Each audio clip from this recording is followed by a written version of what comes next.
We need to remember that we're all people, and an injustice to one is an injustice to all. Free Palestine.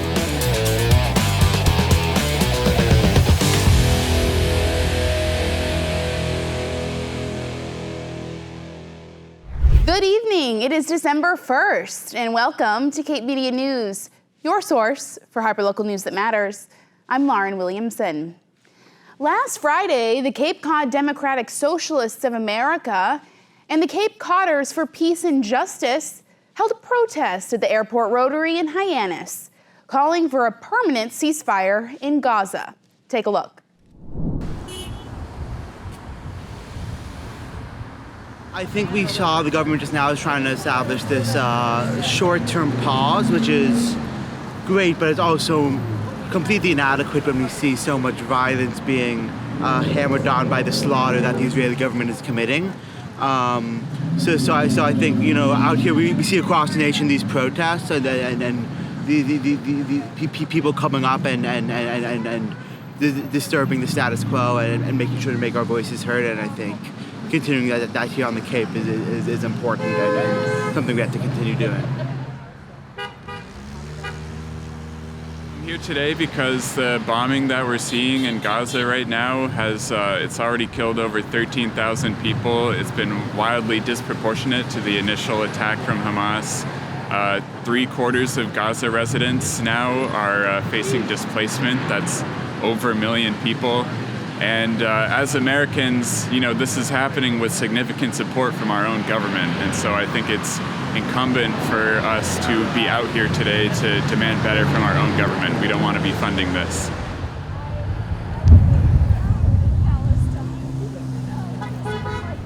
Ridiculous fake America! Thank you.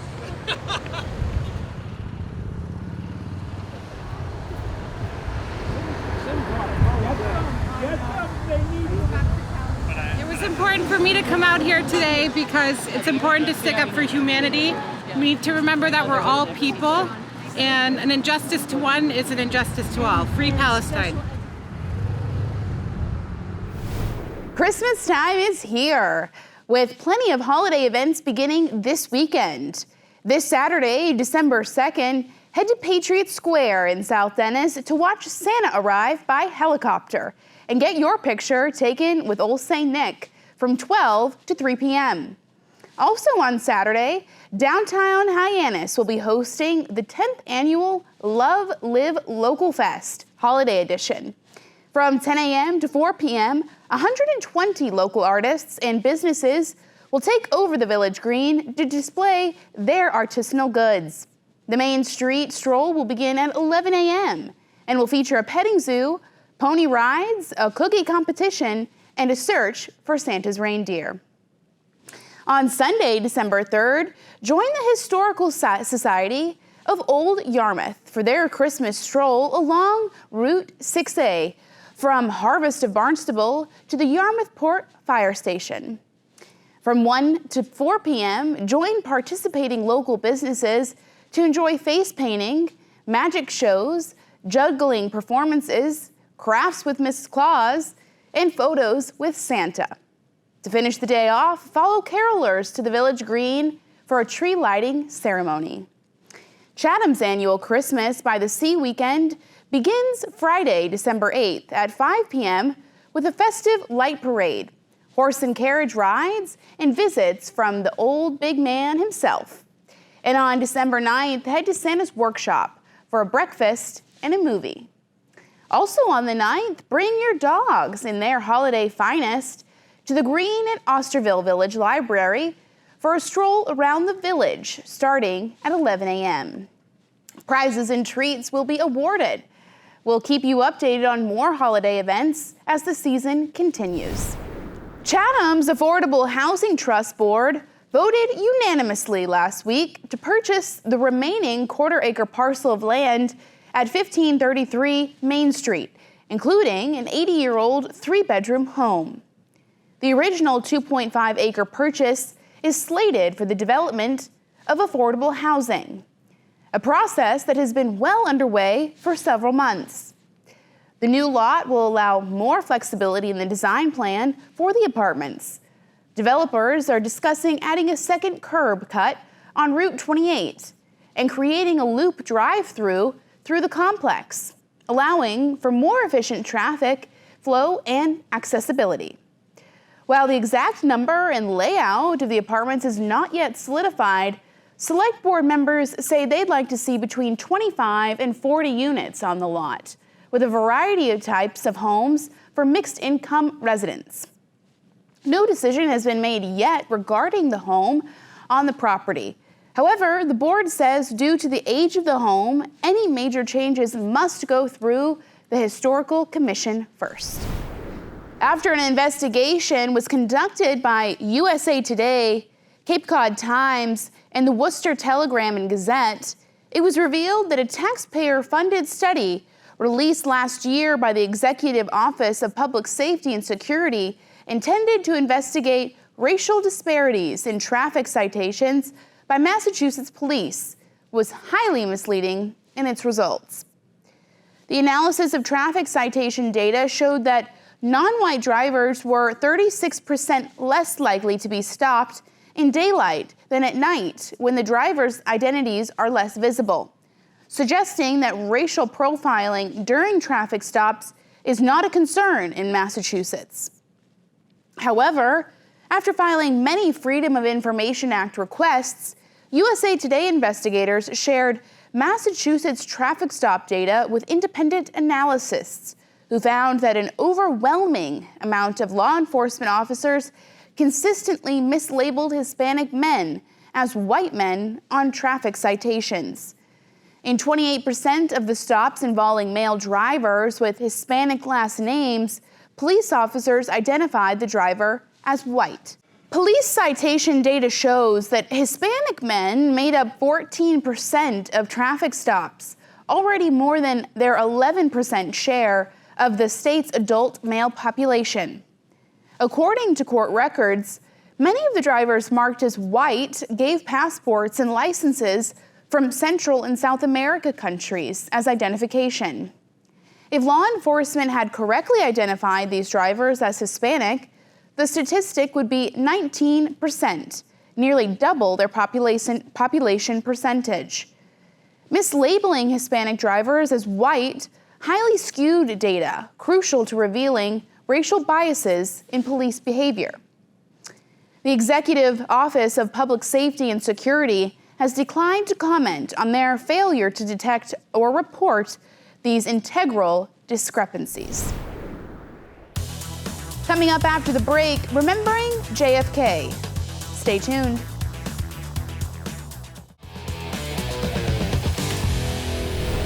Welcome back to Cape Media News. I'm Lauren Williamson.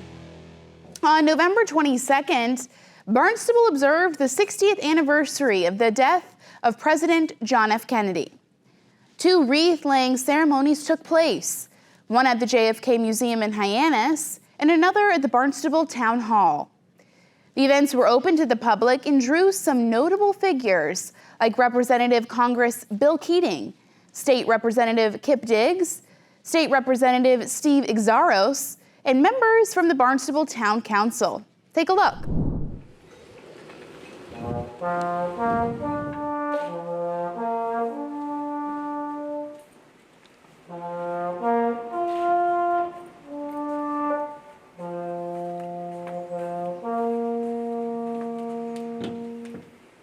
At 1 p.m. Central Standard Time, John F. Kennedy was pronounced dead. It shocked the country and the world. People grieved for days, families cried together, and watched the TV coverage constantly. It was a time of great sadness. Today is the 60th anniversary of the loss of President Kennedy. He was only 46 years old when he died. But JFK is still in our minds and hearts and will always be, even 60 years later. Beautiful.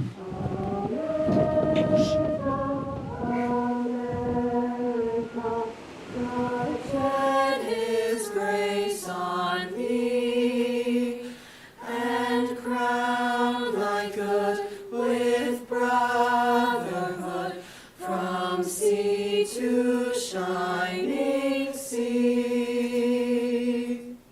Beautiful. Years ago, and it's hard to believe, it was about 4 decades ago, I was invited to the Kennedy compound, and Senator Ted Kennedy and his mother were there to greet us. It was just a small grouping of us. Frankly, it was there because they were sort of rewarding the few handful of people that stood with him when he had an unsuccessful campaign for the presidency at that time. And Senator Kennedy invited people out into his sailboat to take them out sailing. And I was the only one that said, I think I'll stand back. I couldn't swim and still can't, even though I live on the water. And I just decided to stay there. It was a wise decision because as I just waited by myself, Rose Kennedy came to me and said, oh, would you like to come into the house? And so I had the occasion just by myself and Rose Kennedy to come in and listen to her as she went through her house and sort of explain things. The thing that probably stands out the most to me at that time was she took me into the main living quarters, and there is a grand piano. And on top of the grand piano were 3 silver-framed pictures, among the others. And they were her 3 sons that lost their lives serving their country. Joseph Kennedy, who took on a heroic mission and lost his life in World War II. John F. Kennedy, who we remember here today, and Robert Kennedy. And at that moment, it really struck me that there's a Gold Star mother. There's a mother, a real person, as my grandmother was, who lost her son, my uncle, killed in action.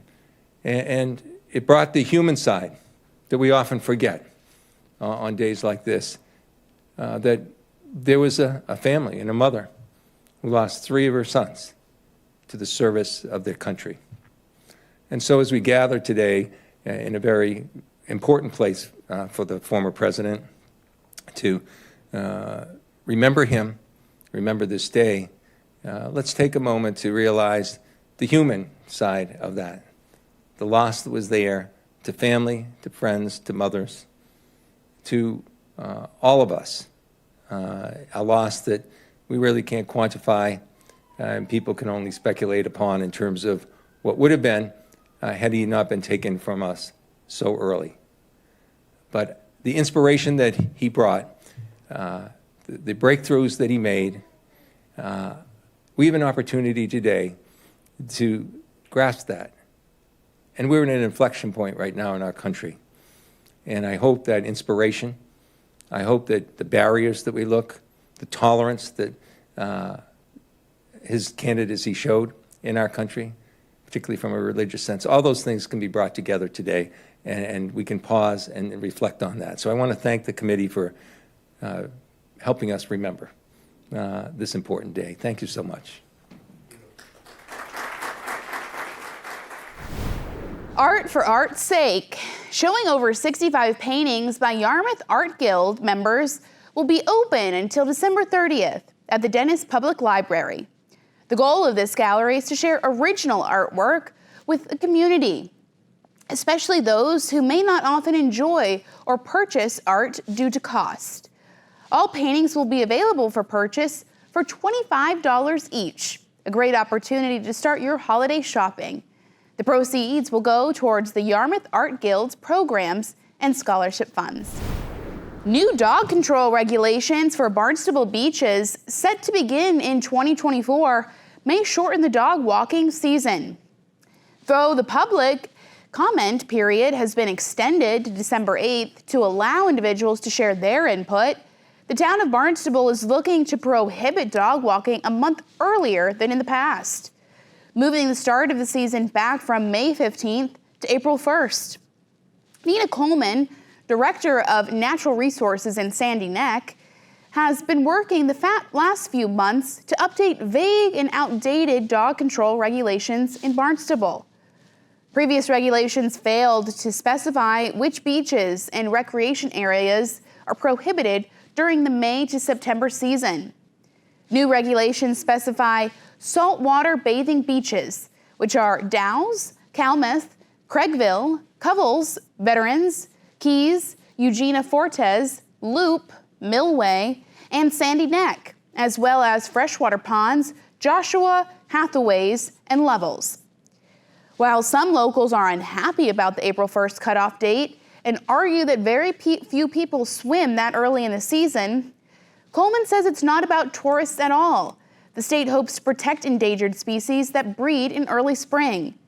Coleman says that while dogs will not be allowed on beaches a month earlier than in previous years, one of the goals of these updated regulations is to move towards creating a few beaches that are dog-friendly year-round. If you'd like to give your input, please visit barnstable-enews.com. Coming up after the break, Harwich Golf Committee resignation. Stay tuned.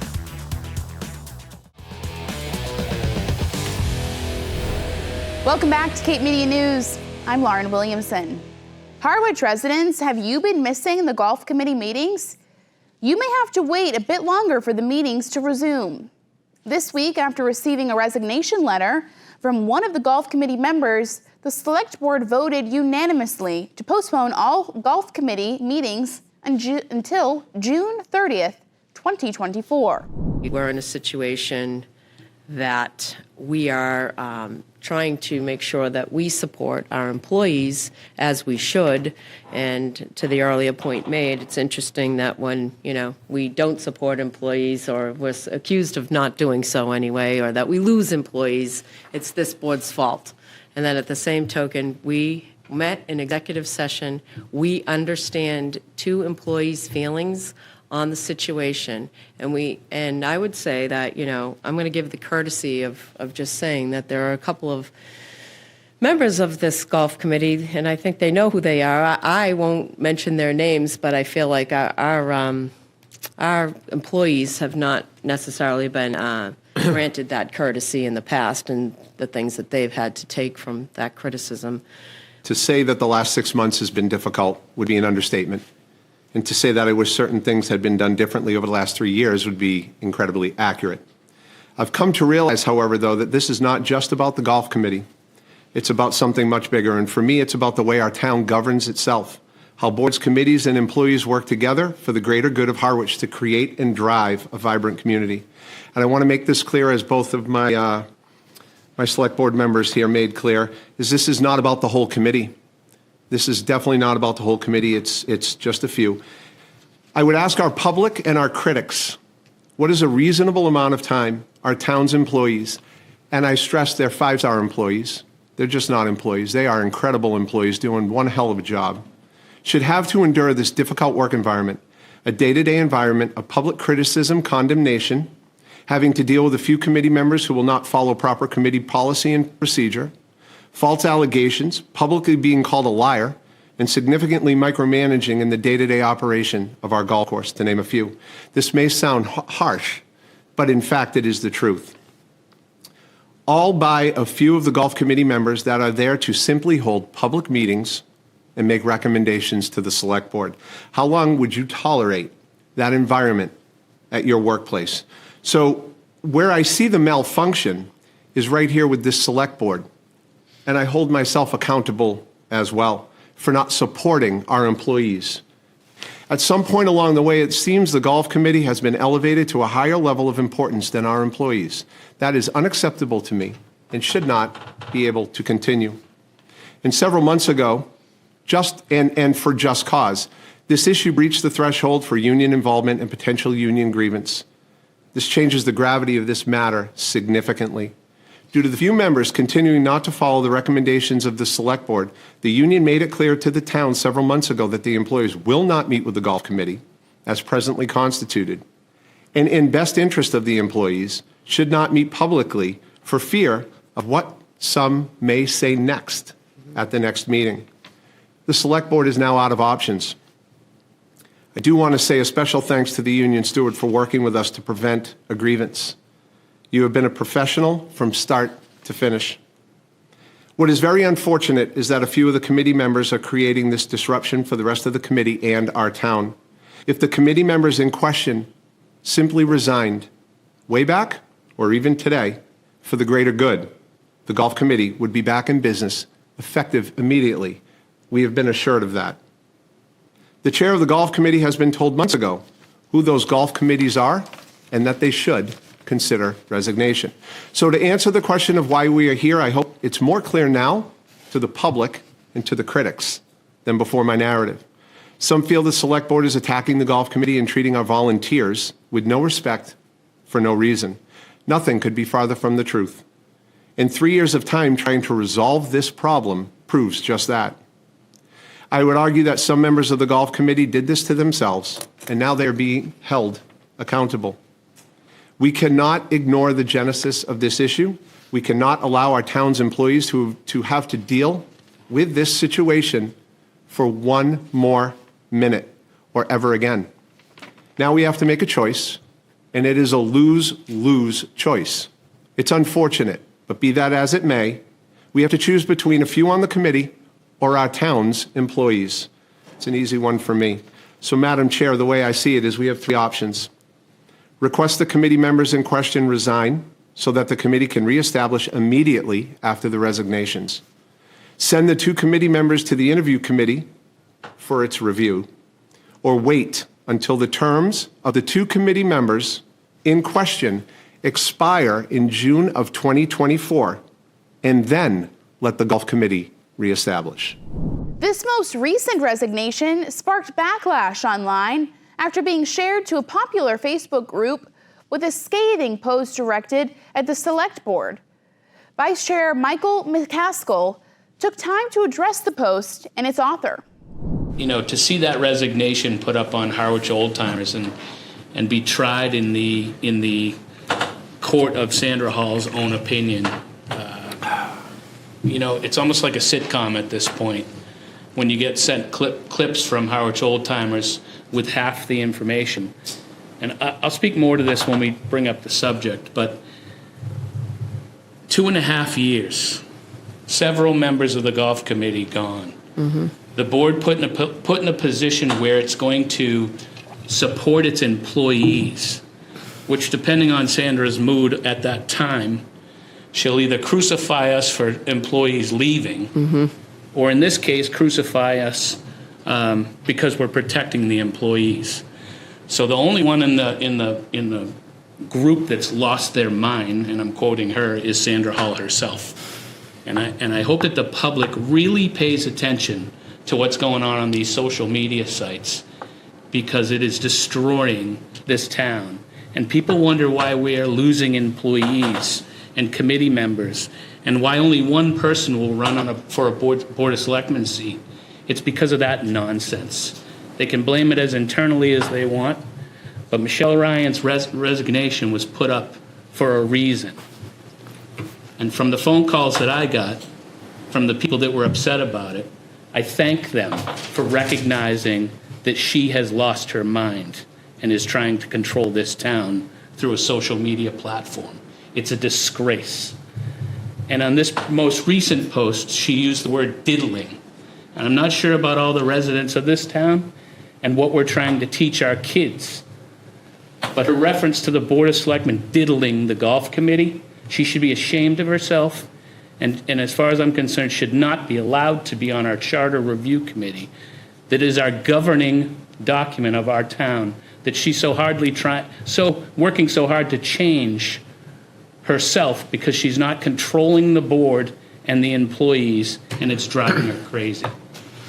Sitting at this table for the last 8 years plus, it's always the hardest conversation when you have to talk about behavior and you have to talk about committee members, especially when you're dealing with the unofficial mayor of Harwich, who was one of the authors of the charter. But in that amount of time and in the 3 years being attached to this, hasn't even brought up changing so that the golf committee is not in the charter. Why we need an advisory committee for golf in the charter is beyond me. Mm-hmm. I hope that as part of our review, we can figure this out. But more importantly, I hope we can figure out when you have menaces on a committee, how we can remove them. We're never going to remove them inside of the guidelines of said Sandra Hall. We're never going to make a decision correct other than one board member. But a charter should have a process, or there should be a process for removal. Right. And I'm not sure, the word special employees have been thrown around, egregious action. Anyone that watches these meetings will see it. And Jeff said a few. I believe there's 2 employees, or 2 left on the committee. And I give this board some credit, because this board has done everything at this table. Whereas the last 2 resignations we had from a long-standing non-member of Cranberry Valley, more or less being run off that committee, that was all done outside of this room. Sure, because if it was sitting here, it would be that it went before the interview committee, and it did, because I said it should. But to finally get this thing out so the public can know, and the ones that want to comment, on the 12-year-old platform, Facebook, and argue like we're in high school behind a keyboard, they can continue to do that. But I think any member of the public that actually listened to what Select Board Member Handler just said, and listen to the fact that this board is protecting employees, is going to have a hard time going on a social media platform. And the ones that do are showing exactly what I said they were tonight: ridiculous. Right. Thank you. And I think that you raised such another good point about social media, and here we are dictating to our kids how they should act on it, and we have adults all over town who actually shouldn't have any kind of membership in any kind of social media page if they can't actually vet information, understand that there's a public venue and it's not behind their keyboard and it's not to malign this board consistently every single time that we don't feel the same way they do and try to do it for the public good. Thank you for joining us this evening. If you have a story that you'd like to see covered, send us an email at newstip@capemedia.org. Tune in every week for more hyperlocal news that matters on Channel 26, Apple TV, Roku, and Fire TV. Be sure to follow us on all of our social media, including Facebook, YouTube, and TikTok. For Cape Media News, I'm Lauren Williamson.